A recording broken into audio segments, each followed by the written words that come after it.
Ikatlong bahagi na po ito. Itong ating pinag-aaralan po, kaya kaalinsabay, kasi ito yung mga napapanahon nakikita natin. At ito kasi yung last na mangyayari doon sa katapusan. Kaya, di ba, mas gusto natin, ano ba yung mangyayari? Ano ba yung ending? Ayaw natin nung nakahang tayo, hindi mo alam. Pagka po kasi hindi natin alam may isang bagay na may padating na gano'n, hindi tayo nakakapag-prepare, right?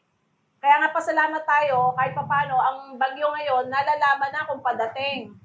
Na pagka may malakas na bagyo, alam na rin nilang sukatin. O, dati wala pong signal number 5 eh. Oo, hanggang 3 Di lang. po ba? Hanggang 3, pinakamataas po yun. Ngayon, biglang may 5. Tapos, super typhoon. Pero, kagandahan nun, na alam nila kung gaano kalakas, saan tatama, at napapaghanda tayo, di ba? O maghanda itong lugar na to. Di ba ganun po kahalaga yung alam natin na mangyayari.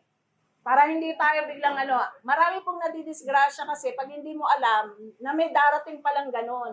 Ano yung isang klase ng sakuna, ng delubyo na hindi napapag-aralan kung kailan darating. Maraming nabibigla. Yung lindol. Hanggang ngayon po, hindi pa po, wala pa po, kahit sino yung pinakamatalino, pinakamayaman ng bansa, hindi pa nila kayang i-detect kailan tatama ang lindol. Ang pwede lang gawin, i-remind ang tao, every time uuga, merong gantong darating, may pwedeng big one, mga ganon. Actually na, mga 2 minutes lang po, ang kaya ng tao ngayon na malaman na meron 2 minuto. Sa 2 minuto po ba, may magagawa ang tao? Wala na po, di po ba? Yan. So ito pong pinag-aaralan natin, napaka-importante siya kasi it is something na mangyayari at nagbigay ang Lord kasi ng mga tanda, mga sign para malaman mong malapit na itong mangyari. Para hindi tayo mauwi dun sa mag-panic. Okay? Kasi sa panahon ngayon, sabi nga, bawal yung panic buying.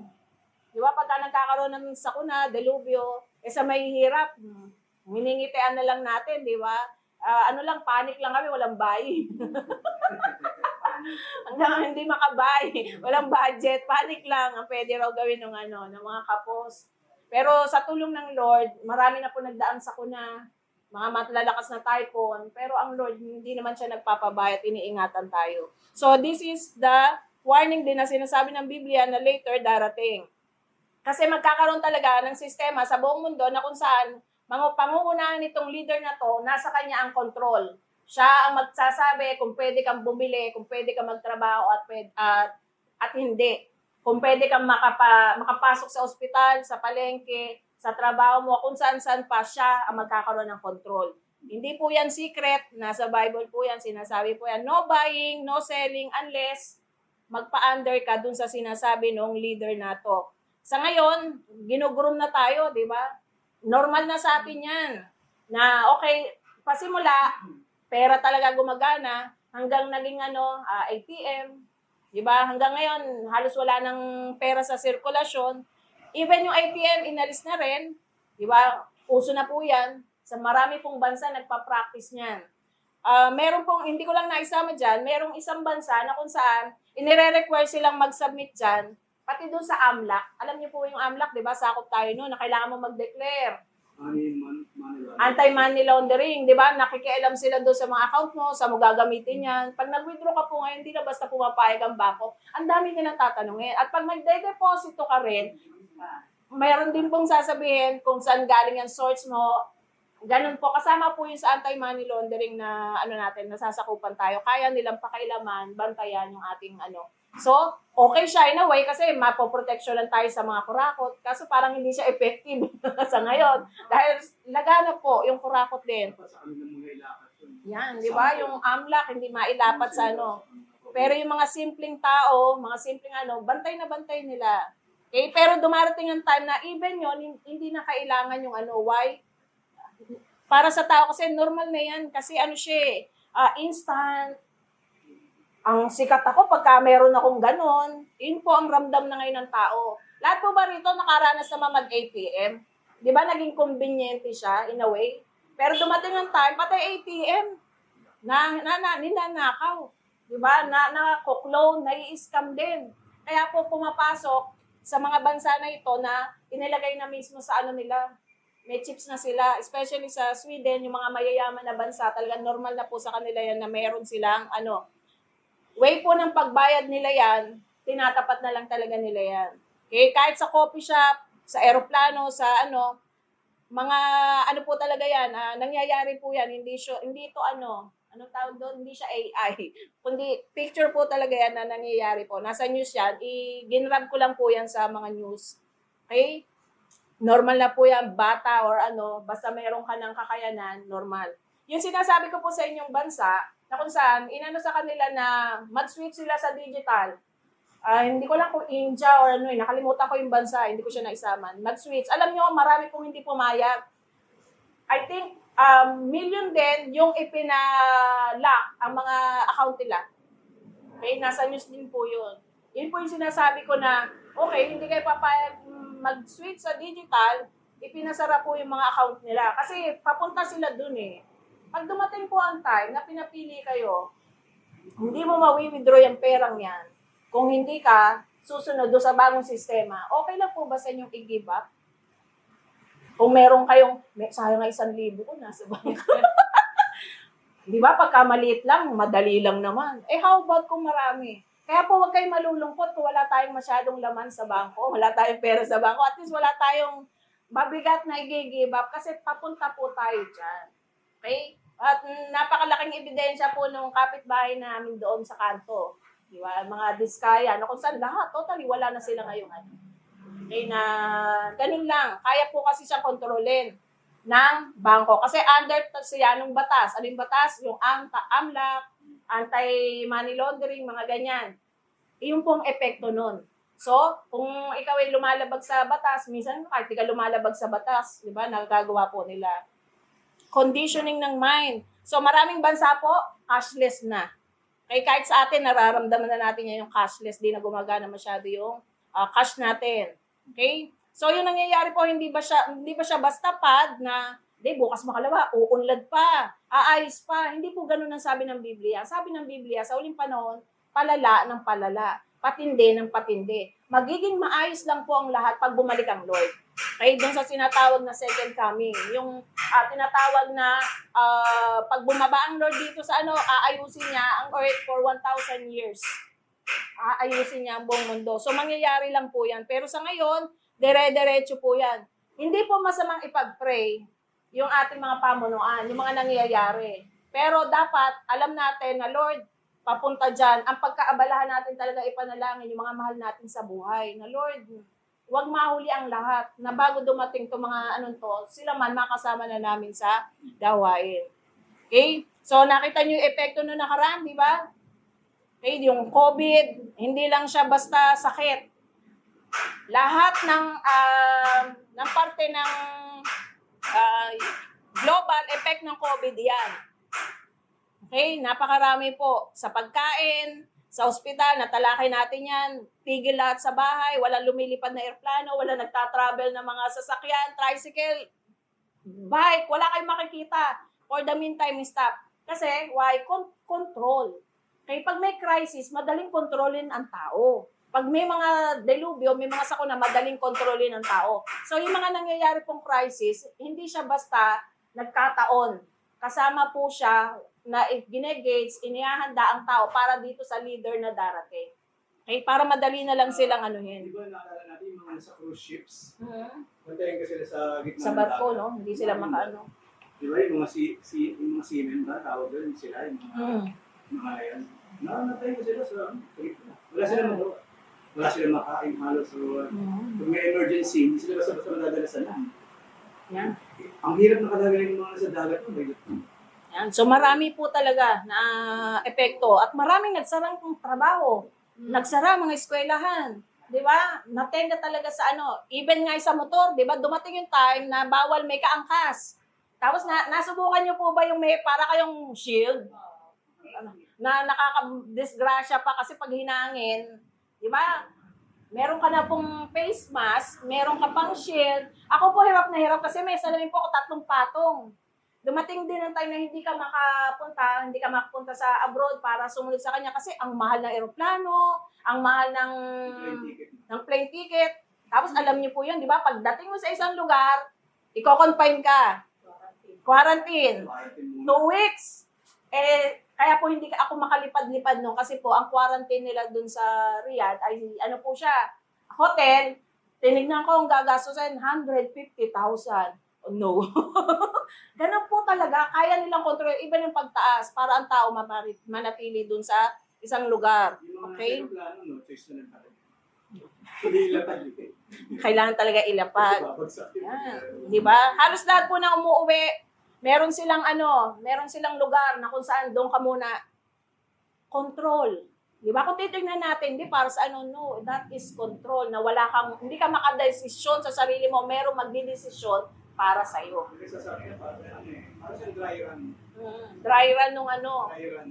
Kasi hindi po yung Pilipinas lang, buong mundo po yan, nung mangyari po yung dry run na yan. Parang gano'n, Noon kasi bago nangyari yung COVID, ako personally, hindi ko maiisip kung paano magagawa ng gobyerno na kontrolin yung lahat ng population.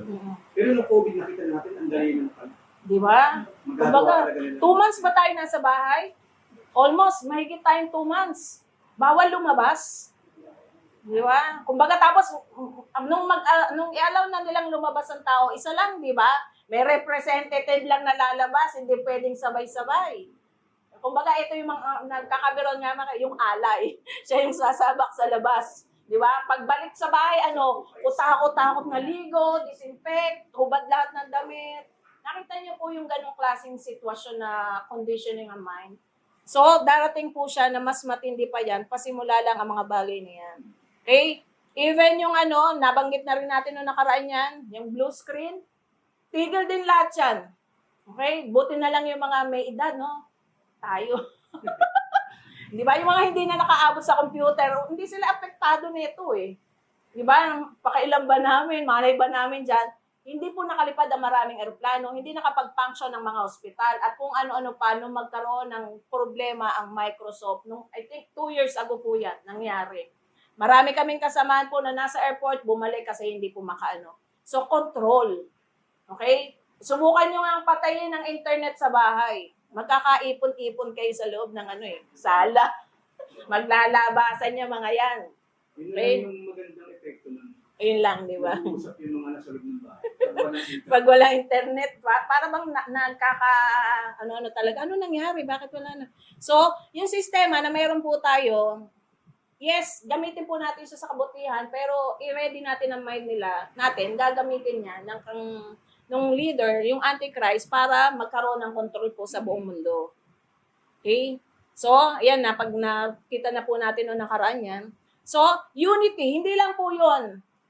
Malakas po ang panawagan ng mga religious leaders para sa unity. Nasa balita po yan na kung saan marami siyang religion na inaano na, hindi, pagkaisa tayo. Magkaroon tayo ng unity. Nasa Biblia po kasi magkakaroon ng isang reliyon. One world religion. Pagkakaisahin. Alam niyo po bang napakaraming reliyon sa mundo? Sobra. Libo-libo po. One day, sabi ng Lord, magkakaroon ng iisang relihiyon. At sino magiging focus noon? Etong leader na to. Siya yung Normal po ba sa atin, minsan may leader na siya yung ginagawang Diyos?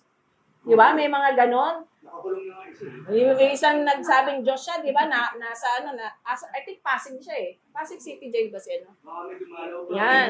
Yung nagke-claim na di ba? So, ang sistema po ng Antichrist, ganun din.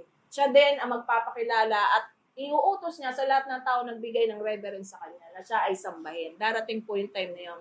So, itong mga nangyayari po yan, maraming mga kinakausap ang mga religion na magkaisa tayo. Okay? May mga meeting silang ginagawa patungkol sa pagkakaisa. Nabanggit ko sa inyo, nasa Dubai yan. 3 klase po yan ng relihiyon sa Dubai. Andyan po ang Islam, ang Christian, saka po Jew. Ayan, kung mapunta nga kayo ng Dubai, pwede yung pasyalan niya. Yan ang loob po niya. Ang prototype niya yung Jerusalem. Yung Jerusalem kasi 3 klaseng major religion din na nandun. Oo. Ang Islam, andun ang Judaism at Christianity. Yan. Jerusalem, yung maliit na lugar na yun, andun lahat yan. Parang ganun din na naging binaya nila Oo. sa Dubai. Yan. Nasa yan? Nasa Dubai yan. Nagawa na yan. Ayan, functioning na yan. Napapasok na po yan ng tao na para sa kanila, hindi, pagkaisahin natin, pare-pareho naman tayo eh. Tandaan natin, kung hindi po si Jesus ang kinikilalang Diyos, hindi po siya kapareho. Okay? Kung iba ang pagkakilala nila kay Jesus, hindi po sila kapareho. Iyon ang gusto ng Lord na wag daw tayong pa-deceive, wag daw tayong paloko. Okay? One name na binigay sa atin para maligtas tayo at ang ating Panginoon lang yun, Panginoong Jesus. Ito ang inaantay natin. Once na ito lumabas, yung peace at safety, andyan na po ang Antichrist. Kasi ang Antichrist na makakapagbigay niyan. Once na ang buong mundo nagkaroon na ng kapayapaan, nagsimula ang kapayapaan sa buong mundo, dahil yon andyan na ang Antichrist kasi. Kasi yun ang tanda. Okay? Magkakaroon ng peace. Kaya nga pag sinasabi natin, sana magkaroon na po ng peace, ng kapayapaan ng mundo. Isa lang inaano natin. Lumabas na ang Antichrist, di ba? Yan din yung laging siguro na yung mga tumatakbo sa Miss Universe. Oo. World peace. Kaya nangyayari talaga siya. Yan. So, wag na natin bang ipag-pray ang peace? Maging mahigit lang. Kung anong klaseng peace, kapayapaan. Dapat ready ka. Pag pinag-pray mo yung peace. Kasi sabi ng Lord, yes, bibigyan ko kayo ng peace. Buong mundo pa yan, but yun ang pasimula kasi ng kahirapan. Yung after niyang peace na yan. Okay, baka naman matakot na kayo mag-pray. Ayoko na mag-pray ng peace, baka lumabas ang Antichrist. War na lang. Yan. So, sabi naman din kasi ng Lord, bago po magsimula yung kapayapaan na yan, kukunin naman niya kasi ang kanya mga anak. Iyon po yung kung bakit tayo, linggo-linggo, nag-aaral, nakikipag-ano sa Lord, para aware tayo na ang Lord merong gagawing rescue. Sa panahon po ni Noah, bago naman niya ginunaw ang mundo, nag-rescue po na po siya, di po ba? It's the same po sa atin. I-rescue mo na ng Lord yung kanyang mga anak bago pa dumating tong kahirapan na to. Okay? Rooted in the rebellion against God. Bakit masasama ang tao ngayon? Kasi nga, may pagre-rebelde sila laban sa Diyos. Yung mga inutos kasi ng Diyos, sila ay nagre-rebelde. Hello po, pinahanda namin to sa inyo. Yan. So, yung structure already in place. So, ang ano na inaantay natin, andyan na yung sistema. Okay? Yung spirit ni Antichrist, mararamdaman mo na siya at work talaga. Then, ano pa yung inaantay natin? The church won't be here for the wrath. Ito ang pangako ng Lord. Ang mga anak niya, hindi niya padadaanin doon sa kahirapan na yun. But we are here now for the warning. So ngayon, nasa warning stage tayo. Wina-warning na tayo ng Lord. The time to prepare, hindi bukas, ngayon. Dapat lagi tayong handa na anytime mangyari to, ay pupunta tayong langit. Kaya sabi ko nga, once na namit ng tao ang Antichrist, ibig sabihin naiwan ka. Ibig sabihin, 7 years kang dadaan sa kahirapan. Once na nakita mo tong leader na to na napakagaling, napakatalino, nakapagbigay ng kapayapaan at nakita mo siya, napanood mo siya sa TV, ibig sabihin lang, naiwan ka. Kasi yun yung tanda eh. Ayoko mamit ang Antichrist. Di ba? Ayoko kasi maiwan. Ang gusto kong mamit face-to-face ang ating Lord. Kaya binibigyan tayo ng Lord ng warning. So when Jesus spoke to the churches in Revelation, He gave a chilling description of what the last days church would look like. He didn't say it would be powerful.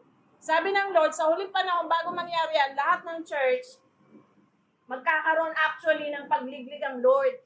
Yung mga hindi talagang totoo sa Kanya, ilalabas niya, aalisin niya. Kasi ang dadalhin lang ng Lord sa langit, kasama niya, yung puro. Di ba? Genuine. Persecuted po ang church sa panahon na yun. Kaya kung mapapansin nyo ngayon, may mga lugar po, napakahirap ng gawain sa kanila. Naisa-isa ko na po sa inyo. Yung persecution matindi, even sa Amerika, marami na, di ba? May mga panahon doon na ibinawal ang Bible po sa mga school. Kaya hindi po bawal mag-mention ng religion mo kasi raw yun, discrimination para sa iba. Ibinawal, ipinigil nila itong mga bagay na to. Unti-unting paninikil sa mga Kristiyano. Okay? Isa po makikita raw kasi natin, eto ang dadami.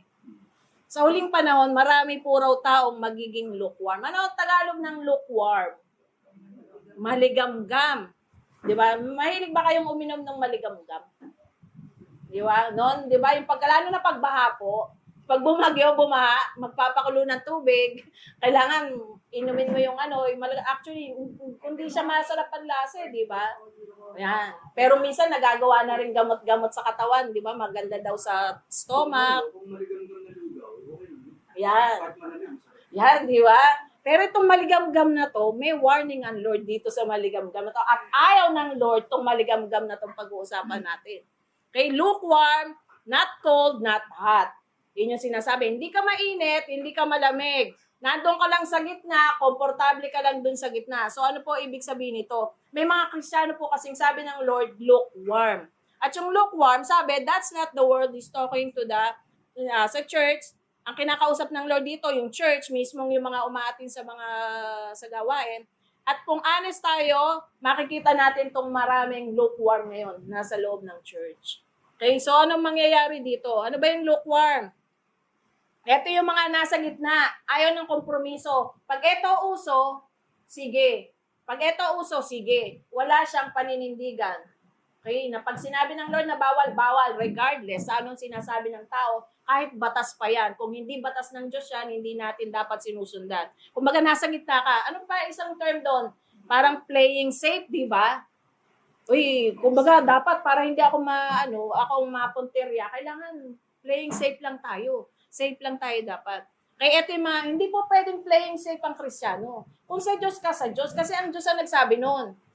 Ayaw niya ng mainit. Sabi niya, kung mainit ka, mainit. Kung malamig ka, malamig. Ayoko na sa gitna ka.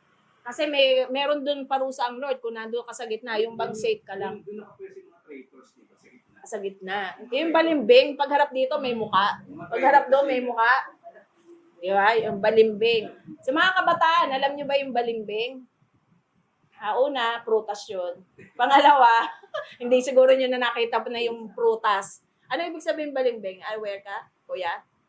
Kaya, di ba, pagkakabataan, para hindi na talaga alam yung balimbing.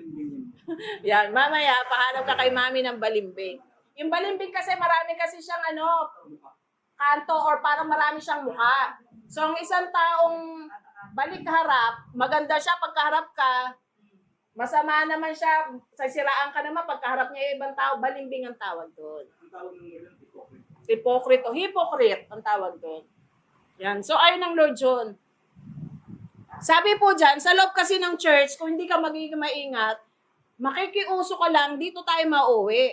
We don't want sermons that convict. Yung mga tao ayaw na nung yung isasabihin yung mga pagkakamali, kasalanan, ayaw nilang marinig yan. Ang gusto ng tao, yung feel good.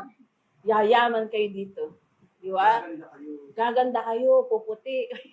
Kikinis. Ibig sabihin, mas gusto nilang marinig yung ganun. Dito, pagka nag-ano kayo, dadami yung pera nyo, yayaman kayo. Prosperity gospel. Okay? Ayaw na karamihan ng tao. Hindi, ayoko dyan. Nagsisermon talaga dyan eh. Sasabihin yung mga kamalian ko. Ayoko nang bumalik dyan. Mate. Pero yun po ang sign. Okay? Na pagka ang tao ang gusto na lang marinig ganon, maaaring nandun ka na sa comfort stage mo na ayaw ng Lord. Kung yung pastor, hindi na lagi tinuturo. Mag-ingat na rin. Yan. Hindi tunay na tagapagsalita ng Diyos.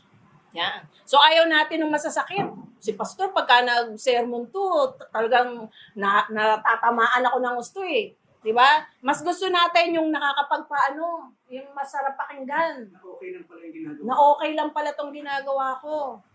Alam niyo po bang verse sa Bible yan? Sa huling panahon, hahanapin ng mga tao yung gusto lang nilang mapakinggan. Hindi sila makikinig doon sa mga sinasabi ng Lord. Nasa Bible mismo yan. Kasi ang Lord, alam niya ang mangyayari. Kaya pinapaalam niya sa atin ahead na iyan ang magiging kasalukuyan. Kaya mag-ingat tayo din sa mga gospels na para tayong pinag-ihikilig. Yan. We want the gospel without a cross, salvation without repentance. Yan po nasa pangatlo, pastor po yan. Okay, pastor po yan. Why siya ganyan? Kasi sumusunod siya dun sa way ng kabataan. Ang kinikater nila po dyan karamihan kabataan. So, para mahalina ang kabataan, even rock and roll, tinutugtog sa church. Pati itsura. Kasi parang nga ang kabataan, hindi ma-OP. Ano ba yun? Ano ba tawag yun? Out of place. Ma-OP. Baka pag nakita kang formal na formal, hindi ka papasukin. Ito yung isang style. Pero actually, ano na yan ng church, na-judge na ng Lord yung church niyan, wala na siya dun sa kanyang pwesto. Ang Lord kasi nagsabi noon, pag kayo hindi kayo sumusunod, aalisin ko kayo dyan sa pwesto nyo. Basahin niyo po ang Revelation. May kahiyang kasunod dun sa ano. At marami na tayong mga Ang gusto ng taong marinig, blessing. Ayaw ng obedience. So we traded power for popularity.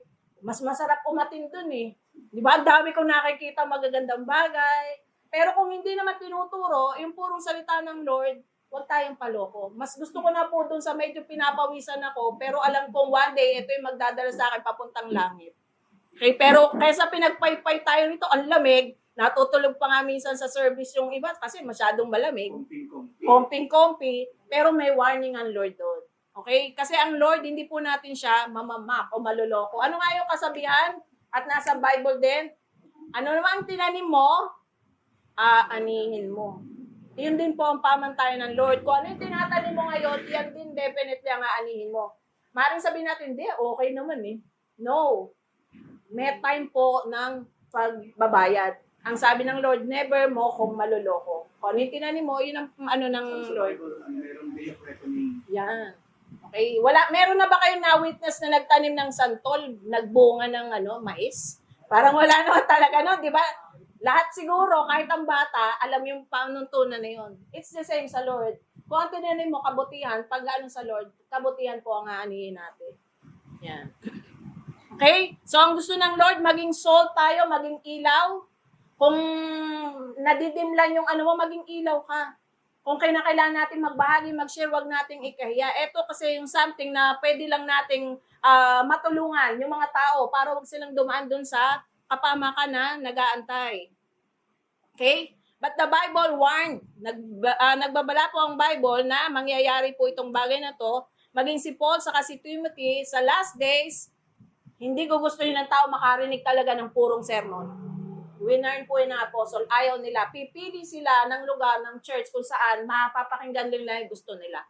Okay? Okay? So, hold fast to the sound doctrine. Ano pa yung mga signs sa huli? He said they would gather teacher who say that their itching ears want to hear and friends that's not just happening. Normal na ngayon yun. Marami pong mga churches ngayon na puro magaganda lang ang sinasabi, preaching, pero yung kasalanan, hindi na ipinapangaral. Gano'n siya ka-normal na nakapasok na sa church. Okay? Yung pong kasamaan, nasa loob na rin mismo ng church, kaya tayo pinag-iingat. Sa sa Facebook po, nakakita ko ng isang mga LGBT, may church na rin sila. Okay? Ayaw nyo kami tanggapin dyan, gagawa kami ng church. And they call themselves Christian. Tagasunod ni Christ. Okay? Ano sabi dyan? Calvary Presbyterian Church pa, pro-choice, pro-LGBT. Yan, nasa nasa Facebook yan. Kinuha. Ibig sabihin, yung church na gusto ng Lord, pure, holy, sumusunod sa Kanya, na-infiltrate na rin, napasok na. Diba? Nandun na rin sa loob. Kaya nga, ginagawang normal na lang yan. Ginagawa nga ng church. No. Ayaw ng Lord na nasa gitna ka. Sabi ng Lord, kung susunod ka sa akin, sumunod ka. Kung hindi ka susunod, so be it. Pero huwag kang gigitna. Delikado yung pwesto mo kung nandun ka sa gitna. Ano pa?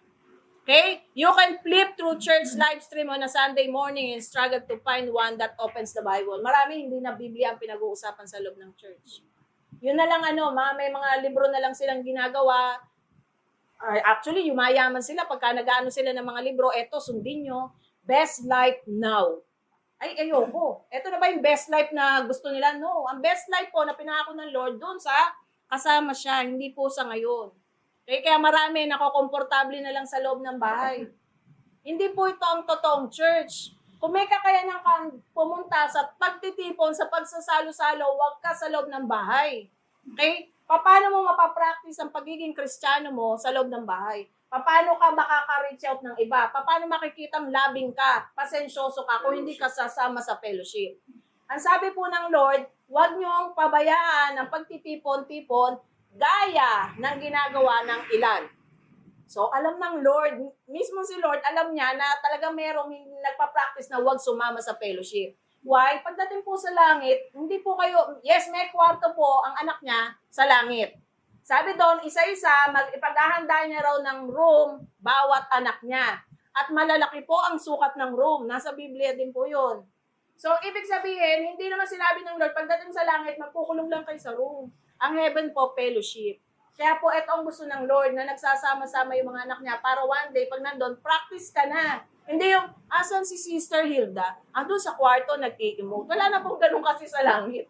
Dito palang practice na, di ba? Na kahit hindi mo kilala na, practice mo, nanginingitian mo, nakakamusta mo ngayon. Kasi yun ang gusto ng Lord. Walang solo-solo po, walang introvert na dun sa langit. Kaya po yung fellowship importante. Kung may sakit at hindi mo na kaya, maring i-allow ng Lord. Okay? Pero kung may kakayanan kang dalhin ang katawan mo sa church, dalhin mo. Hindi naman siya araw-araw. Linggo nga lang yung hinihingi ng Lord sa atin. Okay? You'll hear about destiny dream, self-love, personal breakthrough, love yourself. Sa Facebook lang, di ba? Madalas natin makikita minsan, pag nag-post ng picture, lahat ng angulo ng mukha. Di ba? Nakaharap, nakatagilid, nakagano'n. Chuk, chuk, chuk, chuk. Ba? Sabi ko, hindi ba pwede pumili lang siya ng isa para yun nalang i-post niya? Lahat ng angulo, nakatungo, nakatingin. Isa lang. Ibig sabihin, tapos pagka nga po hindi na like, makikita, bakit dinilit? Wala nag-like. Natampo, naghalit. Di ba nagiging issue pa minsan, hindi man lang hinart. Dinaanan lang, sinin lang. Eh ngayon pa naman nalalaman na pag sinin mo. Di ba? Kaya yung iba hindi na nagbubukas eh. Teka lang, sisilipin mo lang sa notification pagka Mars, ay, hindi pala, iba pala yun. Mars, kamusta ka na? Yung mga iniiwasan doon. Ano. Pero ibig ko sabihin, yung pagmamahal sa sarili, matindi ngayon. Masabihan mo lang ng konti, aba, ano na kagad, discrimination na yun. Napaka ano na, yung pang hindi mo na mapansin. Sa panahon ng social media, Yan. I mean myself. Yan, di ba? So, yung nararamdaman ko, mahalaga hindi siya. yan. Di ba? Minsan yun na nagiging ano natin. Wala kang ibang pwedeng gawin kundi pasayin na. Yan. Saka lahat ng issue doon mo makikita mismo, no? Kaya maging maingat po tayo. Malalaman mo minsan may away sila ano. Nabasa ko. Merong pa-smidge yung emoticon niya. Hindi ba alam mo na ngayon, kahit nasa malayong lugar, dati ang meron pong pinto ang bahay natin. Okay? Kasi gusto natin ng privacy. Pero once na binubukas natin yung mga bagay na hindi nakakapagpala at nabasa, buong mundo po pwedeng makakita nun, pati sa ibang bansa. Ibig sabihin, konting keyboard po na magbago lang, bigla mo lang ang gawin black ang DP mo, di ba? Alam natin yun. Maring may namatay. Di ba? Tanggalin mo yung picture mo sa DP, naging walang DP. May kaaway siguro to, nagtatampo to, galit, inalis yung picture eh. Di ba ang bilis natin makaano? So tayo, bilang Kristiyano, maging maingat. Kung mayroon po tayong popost, huwag natin kalimutan magbahagi ng salita ng Lord. Kumbaga, makikita na po natin yan kahit saan, paling. Kasi one day, sasabihin na, hindi tayo pwedeng kumatwiran sa Lord. Lord, hindi ko narinig ang salita mo. Kahit saan po, meron ngayong salita. Mapa Facebook, mapa Messenger, mapa TV, radyo, wala kang lusot sa Lord. Pag umarap ka sa Lord one day, hindi mo sasabihin, hindi ko yan narinig. No, antemano, kung saan ka dadali ng Lord, doon ka. Loob ng church. Nagke-claim ng Christian church. Diba? And yet, nagtuturo. Ang tinuturuan niya pa, mga bata. Diyan po tayo dapat pinag-iingat ng Lord. Okay? Hindi komot, eto ang uso, ipapasok mo sa loob ng church. Yan yung mga church na one day, sabi ng Lord, ay ibubulid niya sa pagkapahamak. Nagtuturo po yan ng mga balita po yan, hindi po siya AI. Okay, where's the call of holiness? Yung holiness, even sa loob ng church, hindi na napapractice. Ang church nga daw, kumbaga, sleeping, the enemy works has crept in slowly, sadly, and deceptively. What used to be condemned is now excused. Hindi, okay na lang yan. Okay? Ganyan talaga siya, hayaan mo. Sa loob ng church, na nagkiklaim na Christian church yan, and yet, nag-o-ordain sila, nagpa-practice sila, pwede naman yung LGBT. Okay? Against po yan sa sinasabi ng Lord. Tandaan po natin, wag nating sundin yung sinasabi ng tao, mas matakot tayo sa sinasabi ng Diyos. Ang tao hanggang dito lang kaya niyan. Pero ang Diyos hanggang doon sa buhay na walang hanggang, kaya kanyang parusahan. Okay? Yung dati, nalulungkot tayo dito sa mga napapanood natin, pero ngayon, entertainment, natatawa pa tayo. Di ba? So, yung mga ginagawang hindi kaaya-aya sa harap ng Lord, dapat hindi na tayo kasamang umingiti doon. Tumatawa, nakakatawa kasi siya, no? Marami pong katatawanan na wholesome. Huwag nating anuhin. Church, pastor, ngayon, malaki pong church yan. Actually, kilala nyo yan. Ewan ko kung familiar kayo. Kaya yung Hillsong. Church ng Hillsong. Maraming kanta pong inaano yan na uso po. Yung pastor na yan, ano po yan, isang yung pag sasaya sa kanila na parang hindi naman marapat. Nasa loob ka ng church. Di ba?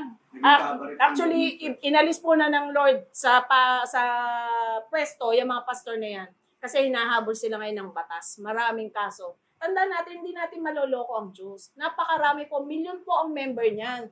At kumalat sa buong mundo, yung mga song din na ginagawa nila, ginagamit nga sa church yun eh, yung mga song niyan. But still, kung ganyan practicein, sabi ng Lord, one day, merong day of reckoning. Pagbabayarin ko ang dapat magbayad. Okay? We have crowds without commitment. Paramihan na lang, pero wala nang commitment sa Lord. Na yung ginagawa natin para sa Lord, hindi para sa tao. Okay? We have movement without truth. Hindi na madalas pag hindi na pinag-aaralan ng Biblia, minsan kahit sa loob ng church. Okay? While we boast in numbers, madami kami. Heaven is silent because God is not impressed with how many people enroll. Hindi po nakatingin ng Lord sa padamihan. Ay marami to siguro. Ibig sabihin, pinagpapala ng Lord, iaakyat. No, ang dami po ngayong malalaking church na sarado. Okay, million ng members, ang lalaki po ng mga katedral sarado. Okay, why? Ang Lord kasi, pag nag-judge ang Lord, mag-ano? Kasi why? Unti-unti nag-alisan ng membro kasi nakita nila ang motive lang ng pastor ay pera. Hindi na sila makabayad doon sa ano nila. Balita po yan. Kung mahilig po kayo manood ng balita sa YouTube, balita po yan. Marami pong church na nagsara na sa US, hindi na nila kaya maintain. Kasi hindi naman sila nagpipreach ng word eh. Ito pinipreach nila. Diba? So, yun ang gusto natin. Maging maingat po tayo. Ang Lord kasi nagsabi noon, He is looking for who He will take up to the cross and follow Him. Ang gusto ng Lord, yung susunod sa Kanya. Hindi yung magustuhan mo lang. Kung gusto ko ngayon, sige, magpe-pray ako. Kung gusto ko ngayon, magbabasa. Pag ayoko, ayoko. Ayaw ng Lord ng ganun yun. Hindi natin maloloko ang Lord. Lagi po nating tandaan. Whoever does not take up their cross and follow me is not worthy of me. Kung hindi tayo talaga totally maglilingkod sa Lord, walang kaba na lang makikita sa akin. Ano sabi ng Lord? Baliwala yung pagpunta mo sa church o sa kung hindi ka talaga totally magsasubmit sa Lord. Kasi maraming nasa loob ng church. Sino yung example na kasama ng Lord and yet pa-imperno din pala? 3 taong kasama ng Lord sa ministry ni Jesus. Sino yun? Si Judas. 3 years siyang kasama ng Lord sa ministry. Binigyan ba siya ng katungkulan? Ano katungkulan ni Judas? Hindi lang siya basta member. Treasurer. Okay, talagang sakto pa magnanakaw si Judas. Okay, nasisilaw siya sa pera. Di ba nasilaw nga siya sa pera, pinagpalit niya ang ating Panginoong Sus? Okay, so hindi lahat. Kasama po siya ng Lord for 3 years. And yet, alam ng Lord, hindi ka sa akin, papunta ka impyerno. Ang Diyos ang nagsabi noon. Ang sabi niya kay Judas, you son of perdition, anak ka ng pagkapahamak. Yung chance, binigay sa kanya, yes. Binigyan siya ng chance ng Lord. Lahat naman binibigyan ng Lord ng chance eh. Pero hindi mo masasabing, hindi komot nasa loob ka ng church kung ang puso mo malayo. Lumilipad, napatay ko ba yung electric sa bahay? Yung plancha. Lalo sa mga mamis, di ba? Minsan natin yun. So maganda, ang isang technique po, para hindi tayo nag-alala, ang ginawa ko nun minsan, pinagpipicturean ko. Okay, yan, napatay ko na. Kaysa pagdating sa church, nag-iisip ako, napatay ko ba? Okay, gawa ng paraan kasi ayaw ng Lord na may kahati po siya. Definitely ayaw niya. So anong gagawin ng Lord doon sa mga taong hindi talaga nagsasubmit ng buhay? Sabi ng Lord, kung sa akin ka, so be it. Maglingkod ka sa akin faithfully. Kung hindi, kung cold, ayaw din ng Lord. Pero wag kang gigitna. Okay? Ito po ang sabi ng Lord sa gigitna. God looks at the heart, and when He sees a church that neither cold nor hot, He says He will spit it out of His mouth. Okay? Ito yung mga taong, di ba nagsisimba yan? Di ba nag-aano naman yan? Pero wala talaga sa puso nila ang paglilingkod sa Lord. Ito yung mga taong minsan, makikita mo, minsan wala. Pagka dumating ang problema, magtatampo sa Diyos. 1 taon, hindi atin. Ayoko na, hindi dumating. Imagine mo, may kasabihan pa naman tayo, magtampo ka na sa, ano ba yun, sa bigas ba yun? Di ba? May mga ganun. Ay, sabihan na. Parang, aywan ko, ano ba yung sa bigas? Di ba? Magtampo ka na sa manok ba? Huwag sa bigas. Basta may ganun kasabihan. Ibig ko sabihin, of all na pagtatampuhan mo, ang Diyos pa ang pagtatampuhan mo. Saglit lang hindi ka makahinga ng 2 minutes. Patigilin ng Lord yung puso mo, may magagawa ka. Tapos magtatampo tayo sa Lord. Minsan, sa loob ng fellowship, maaaring masyadong mainit doon or yung isa kasi, hindi ako nginitian, hindi ako aatin. Minsan nadadamay ang Lord, di ba? Tanda po natin, kaya po tayo nag-church para sa Lord. Ano man ang nararamdaman natin physical ngayon, binabaliwala natin kasi ang gusto natin, yung Lord, pag nakatingin sa heart natin, matutuwa. Okay, so ang gusto ng Lord, makita po sa puso yung pagiging Kristiyano natin, wag lang daw sa nguso. Okay? Mas maganda po makita yung sa buhay natin na Kristiyano tayo kaysa sinasabi mong Kristiyano ka and yet hindi nakikita sa buhay natin. So, hindi na po ngayon yung panahon para banjing. Hindi ba? Alam nyo ba yung banjing? Okay na okay ngayon, mamaya hindi okay. Ang gusto ng Lord, dire-diretso. Kasi once na dumating po yung rapture, wala pong time to prepare. Okay? Once na ang Lord bumaba sa alapaa para i-meet yung kanyang mga anak at anytime po pwede siyang mangyari, wala pong time to prepare. Di ba, kung bibigyan ka ng Lord ng 1 hour, sige, habang nag-aantay ako sa clouds, may 1 oras kayo, ayusin yung mga sarili nyo. Wala pong ganun. Matik. Ang sabi sa Lord, gano'n raw siya kabilis sa isang kisap mata. Hindi po kurap. Kumurap nga kayo. Mabilis ba yung kurap? Mas mabilis dyan. Kasi ang sabi ng Lord, kisap. Iba po yung kisap sa kurap. Yung kurap nga, ang bilis eh. Nakapag-pray ka ba? Sige nga, kurap ka, may pray ka ba masasabi? Di ba? Nagbe-beautiful eyes kayo. Ang gaganda niyo. Di ba?